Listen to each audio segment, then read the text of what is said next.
Cara Inang. Ya, Yang pertama, bagaimana pendapat Inang mengenai kerukunan umat beragama secara keseluruhan di Indonesia? menurut pendapat saya, kerukunan beragama secara keseluruhan di Indonesia tidak baik. Karena ada agama-agama tertentu, ya terutama agama mayoritas, sangat mendominasi dan sering menganggap mereka adalah yang paling benar, yang lainnya itu tidak benar. Jadi mereka menganggap segala sesuatunya itu harus sesuai dengan keyakinan mereka, padahal hubungan beragama itu adalah pribadi sendiri dengan Tuhannya masing-masing. Jadi saya menganggap hal itu tidak baik dan tidak terjadi dengan baik di Indonesia, di negara kita. Dan menurut Inang, dari skala 10 sampai 100 Inang, sudahkah kerukunan antar agama di Indonesia tercapai dengan baik? Dan bagaimana kondisi kerukunan khususnya agama Inang dengan agama lain di Indonesia? Kerukunan beragama di Indonesia pada saat ini tidak tercapai dengan baik. Skalanya bisa saya bilang di bawah 50 di bawah 50 bahkan, karena agama seperti kita, agama minoritas sering dianggap salah dengan keyakinan mereka yang mayoritas.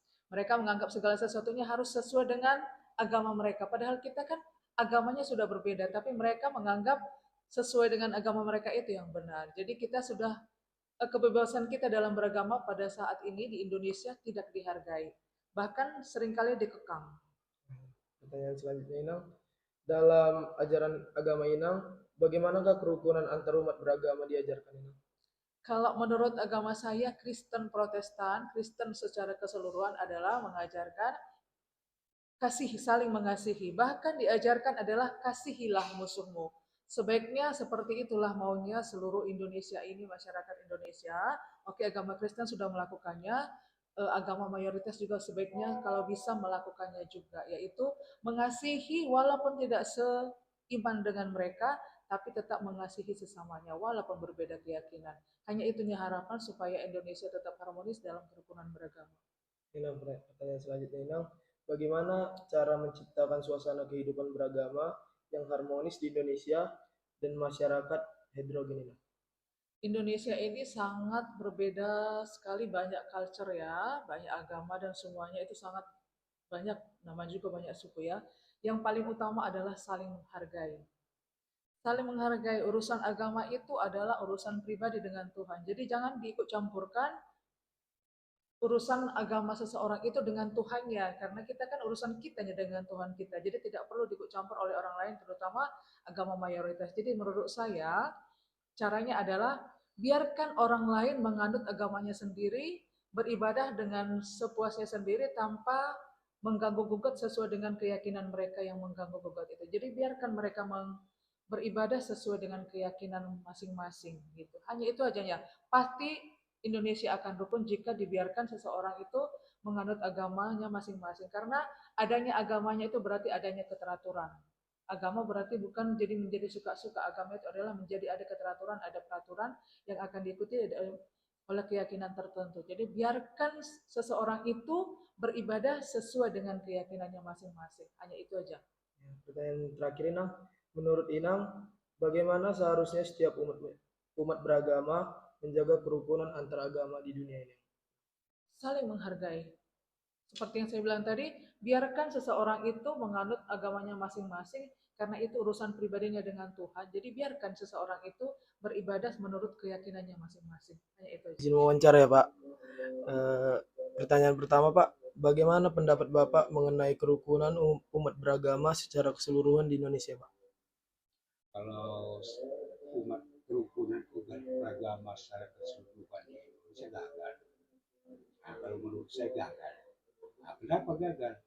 Karena sampai saat ini di intern agama itu sendiri terus terjadi konflik. Ya, contoh di Jawa atau di Bandung itu kemarin adanya Habib. Nah, ini kan kegagalan daripada tokoh agama kita kok sampai demikian ngaku-ngaku uh, bahwa mereka itu keturunan salah satu nabi.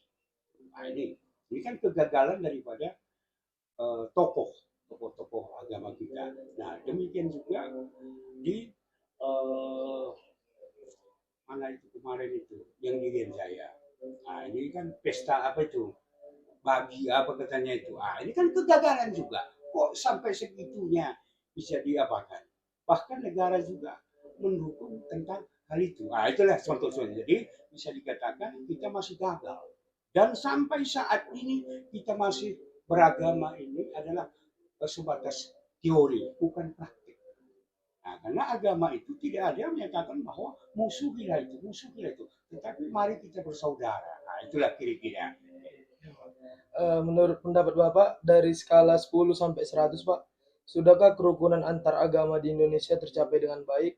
Dan bagaimana kondisi kerukunan khususnya agama Bapak dengan agama lain di Indonesia, Pak? Belum. Kalau 1 sampai 100 itu belum. Nah, tetapi kalau di kami, itu kan tadi saya bahwa ada konsep, saya ganti konsepnya. Ada konsep Trihita Karana.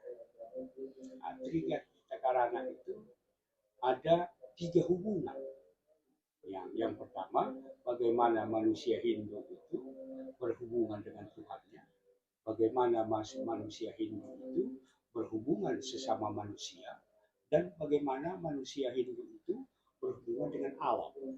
Nah, dalam konsep ini kita adalah berhubungan dengan manusia. Nah, jadi konsep itu makanya kita kenal dengan swastika itu. Swastika itu yang tanda tambah, ya swastika itu sesuai dengan tanda tambah.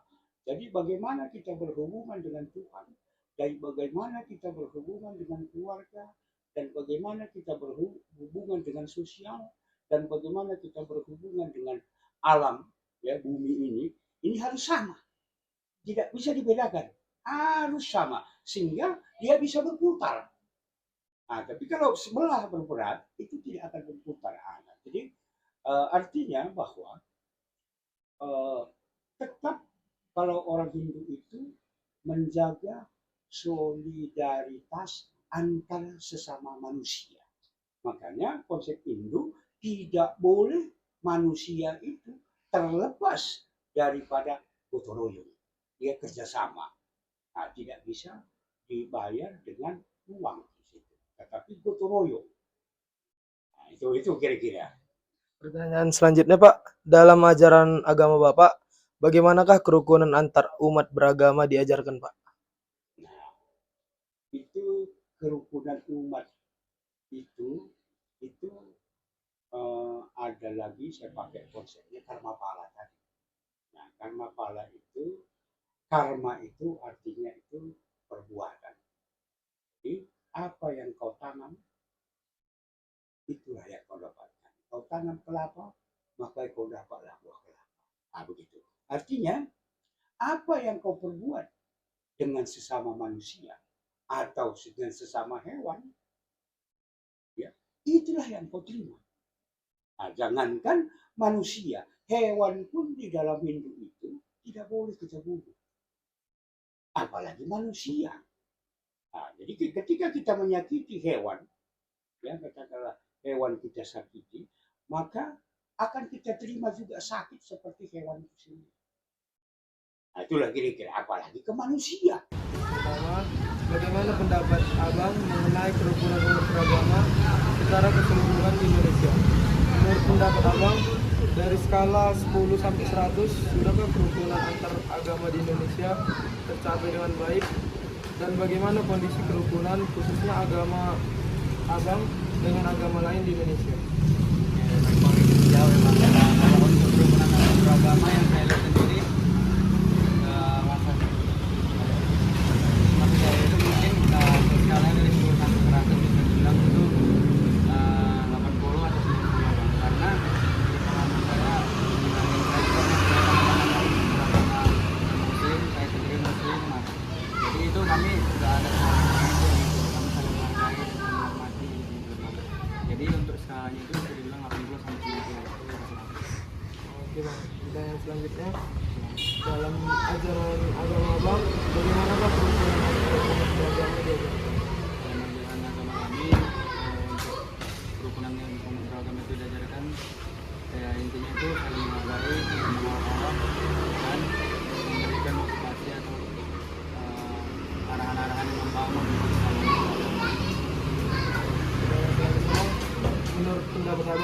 Bagaimana seharusnya setiap umat menjaga kerukunan antar agama di dunia? Jawaban ini seperti itu, mungkin sama seperti jawaban sebelumnya. Untuk menjaga kerukunan tadi itu kita saling menghargai juga kan, kalau boleh mengolok, dan ya kita sama anak muda lah gitu kan, kita tahu lah batasan-batasan apa yang harus kita jaga dan apa yang harus kita batasi lah gitu, apa yang perlu dibatasi. Pertanyaan yang pertama Bang, bagaimana pendapat Abang mengenai kerukunan umat beragama secara keseluruhan di Indonesia?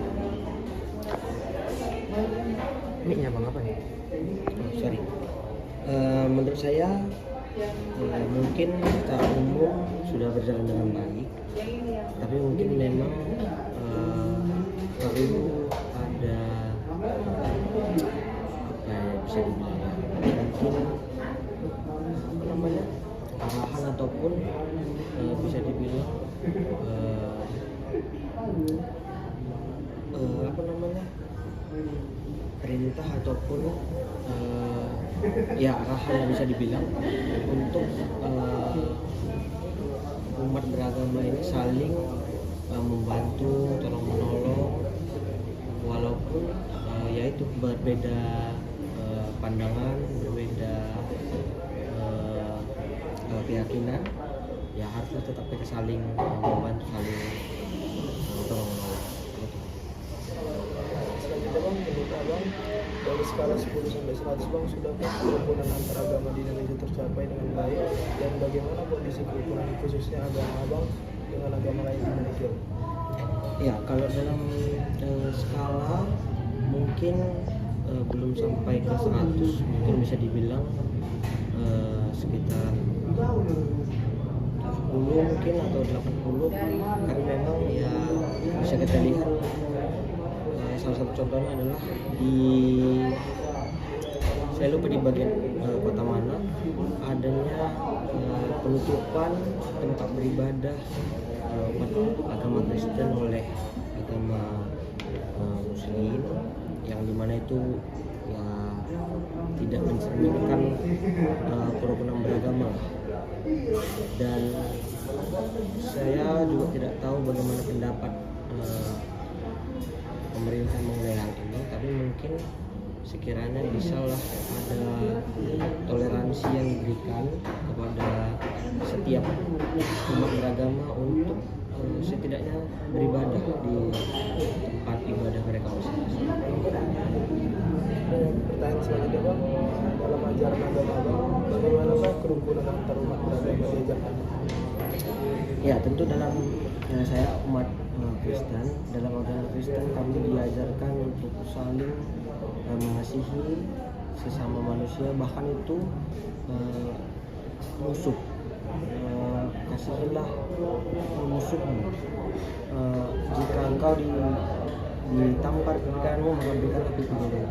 Jadi di kami itu diajarkan untuk tidak membalas kejahatan dengan kejahatan, tetapi balaslah kejahatan dengan kebaikan. Walaupun tidak semua bisa melakukan hal itu, dan hal itu memang berat untuk dilakukan bahkan untuk umat Kristen sekali.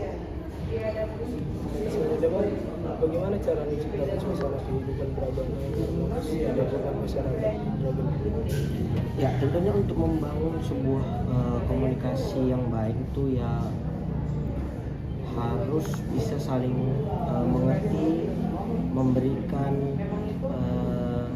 ya tentunya dengan cara berkomunikasi dengan satu sama lain, memberikan pengertian supaya ketika mungkin mereka berselisih paham tidak terjadi apa namanya dendam